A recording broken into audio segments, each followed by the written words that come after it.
തിരുവനന്തപുരത്ത് നിന്ന് ആലപ്പുഴയിലേക്ക് പോകുന്ന ആ KSRTC ബസ്സിൽ അന്ന് വലതുകാൽ വെച്ച് കയറുമ്പോൾ ഞാൻ അറിഞ്ഞിരുന്നില്ല ആ യാത്ര എന്റെ ജീവിതത്തെ മാറ്റിമറിക്കുമെന്ന്. മഞ്ഞിൽ വിരിഞ്ഞ പൂക്കൾ എന്ന സിനിമയിൽ അഭിനയിക്കാനുള്ള അവസരം തേടി പോവുകയായിരുന്നു ഞാൻ.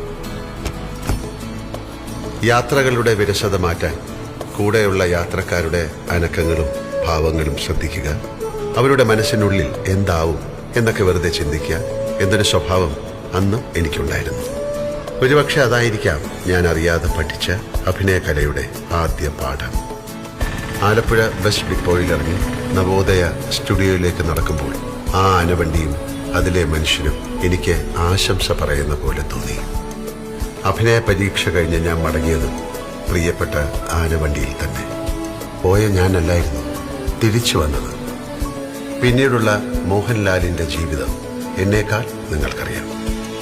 എന്റെ ജീവിതത്തിലേക്ക് ഐശ്വര്യത്തിന്റെ ചിഹ്നം വിളിച്ചെത്തിയ ആനവണ്ടി, നിനക്ക് നന്ദി.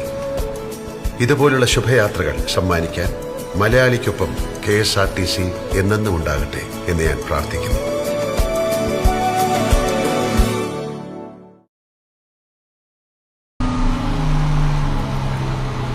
തിരുവനന്തപുരത്ത് നിന്ന് ആലപ്പുഴയിലേക്ക് പോകുന്ന ആ KSRTC ബസ്സിൽ അന്ന് വലതുകാൽ വെച്ച് കയറുമ്പോൾ ഞാൻ അറിഞ്ഞിരുന്നില്ല ആ യാത്ര എന്റെ ജീവിതത്തെ മാറ്റിമറിക്കുമെന്ന്. മഞ്ഞിൽ വിരിഞ്ഞ പൂക്കൾ എന്ന സിനിമയിൽ അഭിനയിക്കാനുള്ള അവസരം തേടി പോവുകയായിരുന്നു ഞാൻ. യാത്രകളുടെ വിരസത മാറ്റാൻ കൂടെയുള്ള യാത്രക്കാരുടെ അനക്കങ്ങളും ഭാവങ്ങളും ശ്രദ്ധിക്കുക, അവരുടെ മനസ്സിനുള്ളിൽ എന്താവും എന്നൊക്കെ വെറുതെ ചിന്തിക്കുക എന്നൊരു സ്വഭാവം അന്നും എനിക്കുണ്ടായിരുന്നു. ഒരുപക്ഷെ അതായിരിക്കാം ഞാൻ അറിയാതെ പഠിച്ച അഭിനയകലയുടെ ആദ്യ പാഠം. ആലപ്പുഴ ബസ് ഡിപ്പോയിലിറങ്ങി നവോദയ സ്റ്റുഡിയോയിലേക്ക് നടക്കുമ്പോൾ ആ ആനവണ്ടിയും അതിലെ മനുഷ്യനും എനിക്ക് ആശംസ പറയുന്ന പോലെ തോന്നി. അഭിനയ പരീക്ഷ കഴിഞ്ഞ് ഞാൻ മടങ്ങിയതും പ്രിയപ്പെട്ട ആനവണ്ടിയിൽ തന്നെ. പോയ ഞാനല്ലായിരുന്നു തിരിച്ചു വന്നത്. പിന്നീടുള്ള മോഹൻലാലിന്റെ ജീവിതം എന്നേക്കാൾ നിങ്ങൾക്കറിയാം.